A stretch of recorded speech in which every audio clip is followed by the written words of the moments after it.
aan rabaa oo aan jeclaaday in aan idinla wadaago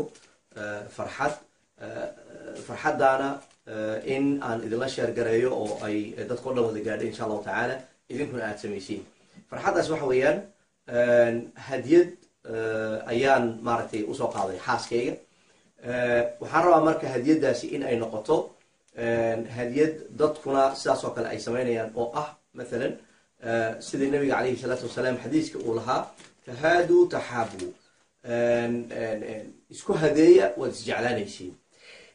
marka waxaan rabaa insha allahu tacaala in ay hadiyaddan noqoto love challenge waad fahanteen. oo markaa maxaan ku dhahday dad baan aan jeclahay oo walaalahay ah ayaan nominayn doonaa. dhowrkaa qof macnaheedu kama dhigna inaa iga keliya jeclahay, laakiin waxaan rabaa in ay ka qayb qaataan barnaamijka, iyaguna iyagaa sii gudbin doona hadduu la yidhahdo. waxaan bartilmaamayaa ama aan magacaabayaan idhaahdo dhowrkan qof ee soo socda. kow waxaan ka bilaabaya dalka aan joogo. waxaa ugu horeeya maxamed cartan oo degan magaalada Leicester iyo xaaskiisa Hibo. love challenge-kaas inay hadiyad isku keenaan oo markaa yani ujeedadaas qofkaa ka bilaaba magaciisa ayaa hadiyadda geynaya haddii la yidhaahdo. waxaan ku xijisiinayaa horaan u yaro dhaafi London baan tegi mahad oo sheefkayga ACN-ta ah iyo xaaskiisa Shukri. iyagana waan magacaabay insha allahu tacaala. waxaan u gudbi Sweden insha allahu tacaala Cusmaan Xirsi iyo Foosiyadiini oo Stockholm degan hadduu la yidhaahdo ayaan iyagana magacaabay. Yurub waan ka duuli, waxaan u duuli ilaa iyo Africa, Muqdishoan tegi. Maxamed Diini iyo Raxma oo xaaskiisa ah iyagana insha allahu tacaala waan magacaabay.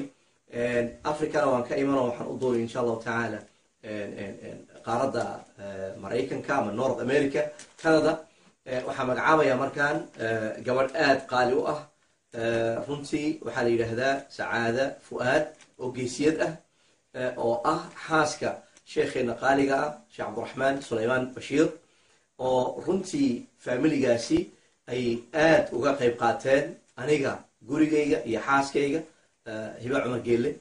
marka Sacaada Fuaad ayaan magacaabay insha allahu tacaala, oo sheekhu dhowaan uu soo gaadhay gurigiisii macaana insha allahu tacaala.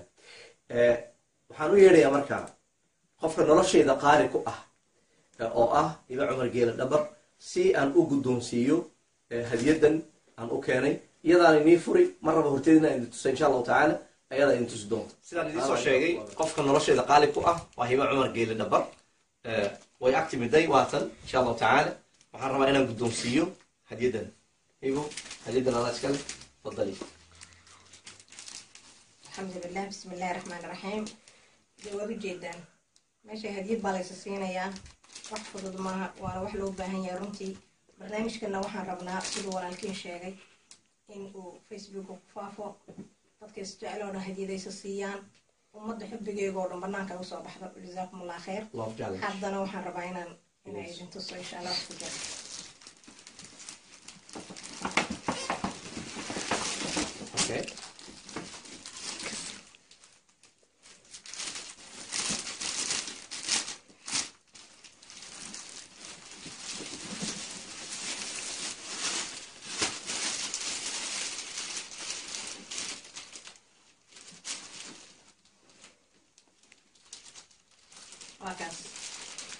arkintaas quruxda badan leh oo qaaliga oo dhahaysa I love my wife ayaa ku dhex jirtay. baarakallah, jazaakallah khayr, ilaahay ku jeclaado.